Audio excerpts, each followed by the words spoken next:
என்னக்கா மூஞ்சி ஃபுல்லா மஞ்சளா இருக்கு? அது நேற்று வரலட்சுமி இல்லம்மா, அதான் எல்லாரும் வீட்டுக்கு போயிட்டு வந்தேன், எல்லாரும் மஞ்சள் தடவி விட்டாங்க. அது போக மாட்டேன்ட்டு அதான் வச்சிருக்கேன்.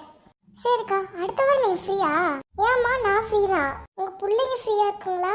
ஆமா, ஏதோ ஒரு வாரம் லீவா நேற்று தான் ஆடிட்டு கிடந்துச்சுங்க. ஆமாங்க, என்னோட பிள்ளைங்களுக்கு ஒரு வாரம் லீவு. நம்ம ஏதாவது ட்ரிப் பிளான் பண்ணலாமே. என்ன காலையில மாநாடு போட்டாவது? அடடே, வசந்தி வந்திருக்காளே. வாமா வசந்தி. எனக்கு காலையில மாநாடு போட்டாவது?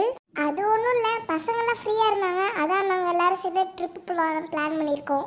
என்ன இடம் பிளான் பண்ணிட்டீங்களா? இல்லம்மா, இன்னும் பிளான் பண்ணல. பேசாம அந்த கோயில் ட்ரிப் போனா எப்படி இருக்கும்? நல்லா இருக்குமே. சரி, ஓகே, நம்ம திருப்பதி போலாமா? நல்ல ஐடியா தான். என்னக்கா அவ சொல்ற மாதிரி திருப்பதி போயிடலாமா? கண்டிப்பா. ஒரு நாளைக்கு கிளம்பி ஒரு நாளைக்கு வர மாதிரி பிளான் பண்ணலாம். ஆமா, திருப்பதியில கூட்டமா இருக்கும். சரி, எப்போ வருது? எஸ்டிடி டோக்கன் ஒன்று இருக்குக்கா, அது ஃப்ரீ தான். ஒரு நாளே நம்மளை சாமி பார்க்க விட்டுருவாங்க. ஸோ நம்ம அப்படியே போகலாம். நாளைக்கு விடிய காலம் நம்ம எல்லாரும் கிளம்புறோம். ஓகே, மாநாடு டிஸ்பஸ்.